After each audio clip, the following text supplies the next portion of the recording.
بسم اللہ الرحمن الرحیم۔ السلام علیکم ناظرین، زمین پر مردوں اور عورتوں کے علاوہ ایک تیسری جنس بھی اپنا وجود رکھتی ہے، جسے خسرا، ہیجڑا یا خواجہ سرا کہا جاتا ہے، جو آپ کو میلوں ٹھیلوں یا غریب بازاروں میں مانگتے ہوئے بآسانی نظر آ جائیں گے، جبکہ ان کی اکثریت ڈانس کر کے بھی اپنا پیٹ پالتی ہے۔ ہمارے معاشرے میں خسروں سے متعلق بہت سے سوالات کیے جاتے ہیں، جن میں سے ایک سوال یہ بھی ہے کہ جب یہ مر جاتے ہیں تو ان کا جنازہ کیسے پڑھایا جاتا ہے اور ان کو غسل اور کفن کس طرح دیا جاتا ہے، یا ان کو دفنایا کیسے جاتا ہے۔ آج کی ویڈیو میں ہم انہی رازوں سے پردہ اٹھانے والے ہیں، لہٰذا مکمل طور پر حقیقت سے واقف ہونے کے لیے ویڈیو کو شروع سے لے کر آخر تک ضرور دیکھیے گا۔ ناظرین، ہمارے معاشرے میں خواجہ سرا ایک ایسا لفظ ہے جسے بدتر سمجھا جاتا ہے۔ یہی وجہ ہے کہ جب کسی کے گھر میں ایک ایسے بچے کی پیدائش ہوتی ہے جس کا تعلق تیسری جنس سے ہو تو والدین ذلت و رسوائی سے بچنے کے لیے یا تو اسے قتل کر دیتے ہیں یا پھر اس بچے کو خواجہ سراؤں کے پاس چھوڑ آتے ہیں اور پھر وہی ان کی پرورش کرتے ہیں، جبکہ ان کی خواہش کے باوجود ان کے والدین یا بہن بھائی ان سے ملنے نہیں آتے،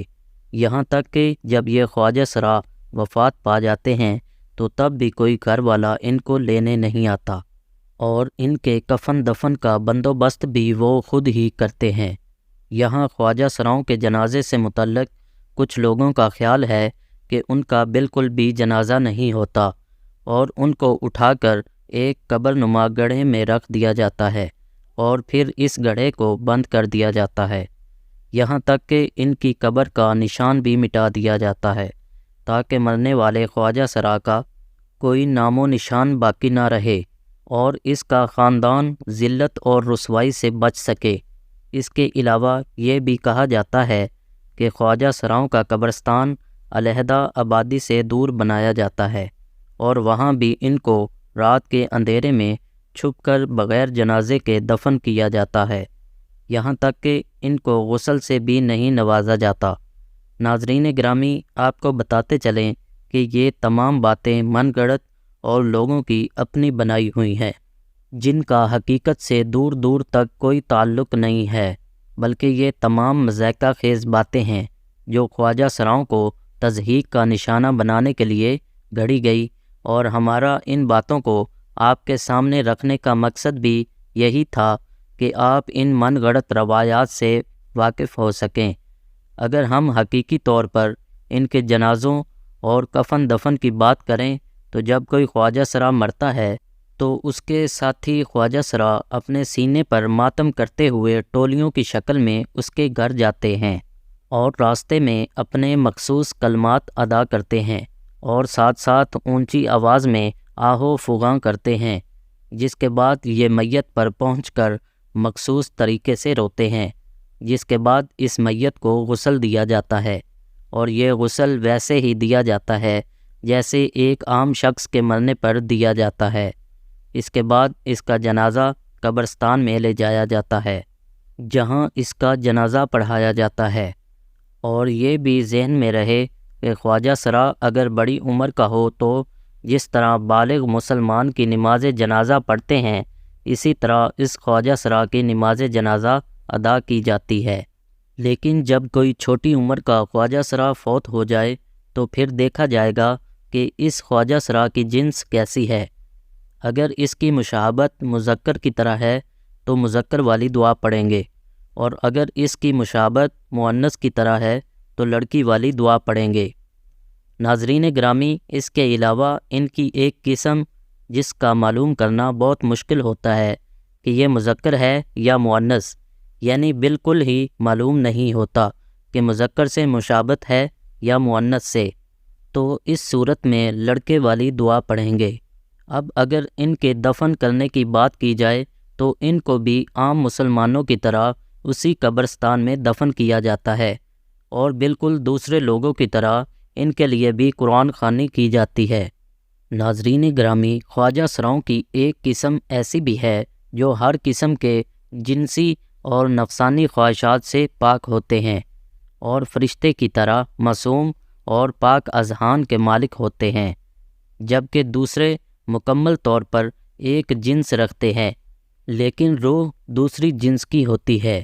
یعنی مرد ہو کر عورتوں والے شوق یا عورت ہو کر مردوں والی خصوصیات رکھتے ہیں۔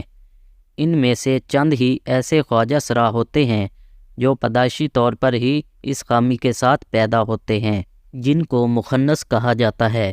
ان پیدائشی خواجہ سراؤں میں مردانہ خصوصیات مثلاً مردانہ وجاہت، داڑھی، مردانہ خد و خال والے حضرات بھی ہوتے ہیں،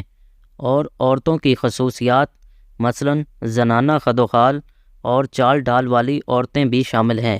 جن کی آواز اور چہرہ وغیرہ مکمل عورتوں کی طرح ہوتے ہیں۔ اس قسم کے افراد سب سے زیادہ قابل رحم ہیں، جن کو ہمارے معاشرے میں تیسرے درجے کا انسان بھی نہیں سمجھا جاتا، اور ان میں بھی زنانہ خد و خال رکھنے والی عورتیں جو بیچاری شادی کے قابل نہیں ہوتی، تو ان مظلوموں کا ٹھکانہ بالآخر خواجہ سراؤں کا اڈا ہی بنتا ہے۔ خسرے یا ہیجڑے، جنہیں ان کی حرکات و سکنات کی وجہ سے ان کے گھر والے قبول نہیں کرتے اور نہ ہی معاشرہ، تو پھر یہ جینے کے لیے اپنی الگ دنیا بسا لیتے ہیں، جہاں یہ آپس میں چھوٹی چھوٹی خوشیاں اور ایک دوسرے کا دکھ درد بانٹتے ہیں۔ ان میں کوئی ریما، کوئی ریشم، کوئی مالا اور کوئی انجمن ہوتی ہے۔ ان کی اپنی اقدار اور رسم و رواج ہوتے ہیں، جس کے تحت یہ اپنی زندگی گزارتے ہیں۔ یہ لوگ معاشرے سے کٹ کر رہنا پسند کرتے ہیں، خواتین کی طرح کا لباس پہنتے ہیں، مصنوعی بال استعمال کرتے ہیں جو انہیں عام لوگوں کے لیے قابل توجہ بناتے ہیں۔ یہ لوگ عموماً ٹولیوں کی شکل میں رہتے ہیں، ہر ٹولی کا لیڈر گرو کہلاتا ہے، جبکہ جس گھر میں یہ رہتے ہیں اسے ڈیرا کہا جاتا ہے۔ یہ صبح سے شام تک شہر کی سڑکوں پر تالیاں بجا بجا کر ایک خاص انداز میں لوگوں کی جیبوں سے پیسے نکلواتے ہیں، شادی بیاہ میں بن بلائے مہمان بن کر آتے ہیں اور بچوں کی پیدائش پر لوری سناتے ہیں، اور اس کے عوض پیسے مانگتے ہیں تاکہ اپنے پیٹ پال سکیں۔ یہ اپنی کمائی میں سے کچھ حصہ اپنے گرو کو بھی دیتے ہیں، جس سے گرو کا ڈیرا چلتا ہے اور وہ چیلوں کی فلاح و بہبود اور ان کے چھوٹے موٹے مسائل حل کرتا ہے۔ کوئی بھی گرو کبھی بھی کرائے کے مکان میں نہیں رہتا، بلکہ اس کا اپنا ذاتی مکان ہوتا ہے جو اسے اپنے سے پہلے والے گرو سے وراثت میں ملتا ہے۔ دوستو، اس وقت اگر لاہور کی ہیرا منڈی کی بات کی جائے تو تقریباً 2000 خواجہ سرا ہیرا منڈی میں رہائش پذیر ہیں، جن کی صحت، تعلیم اور خوراک پر کوئی کام نہیں ہو رہا۔ ان میں کئی خواجہ سرا HIV کے مرض میں مبتلا ہیں۔ اس سے بھی بڑا مرض سماج نے ان کو نظر انداز کرنے سے دیا ہے۔ معاشرہ انہیں قبول کر لے تو خواجہ سرا بھیک مانگیں گے اور نہ ہی کسی بیہودہ کام پر مجبور ہوں گے، کیونکہ پیٹ کی بھوک اور حیوانوں کے معاشرے نے انہیں اس کام پر مجبور کر دیا ہے۔ یہ خواجہ سرا بہت اچھے میک اپ آرٹسٹ ہیں، اپنے بیوٹی پارلر چلاتے ہیں اور باورچی بھی ہوتے ہیں۔ اس کے علاوہ یہ وہ تمام کام کر سکتے ہیں جو مرد اور خواتین کرتی ہیں۔ بہرحال یہ تیسری جنس آج بھی ظلم و ستم کی چکی میں پس کر اپنے حقوق کی متلاشی ہے، لیکن اسلامی جمہوریہ ملک ہونے کے باوجود اس ملک میں رہنے والے افراد اسلام سے بہت دور ہو چکے ہیں۔ اسلام جتنا انسانیت کا درس دیتا ہے، ہم اتنا ہی انسانیت سے دور جا رہے ہیں۔ آخر میں دعا ہے کہ اللہ تعالی ہر مسلمان کو دین اسلام کو سمجھنے اور اس پر عمل کرنے کی توفیق عطا فرمائے، آمین ثم آمین۔ جی تو معزز دوستو، یہ تھی ہماری آج کی ویڈیو۔ کیسی لگی کمنٹ کر کے ہمیں ضرور بتائیے گا۔ انشاءاللہ آپ سے ملاقات ہوتی ہے اگلی ویڈیو میں۔ تب تک اپنا اور اپنے پیاروں کا ڈھیر سارا خیال رکھیے گا۔ اللہ نگہبان۔